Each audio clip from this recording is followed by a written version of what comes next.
Hi everyone, in front of me I've got ITEL S24 and let me share with you how to enable the developer options on this device. So let's start with opening the settings, and here we have to scroll down to the very top and tap on my phone. Now let's scroll down and find the build number, and keep tapping on it until you'll see that you're in the developer mode.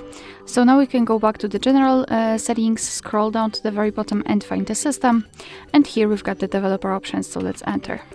And as you can see, we've got plenty of advanced settings which we can customize. So for example, we can show view updates, we can change the window animation scale, show surface updates. Here we've got some options which are connected with the networking overall. So to turn on the feature, simply tap on the switcher on it and it will be immediately activated and applied. Of course, you can turn it off the same way. If you've got the options without the switcher, like here in the window animation scale, just tap on it to open more options to choose from. If you're done with customization of developer options, you can turn them off just by tapping on the switcher, which is pinned to the top of the screen.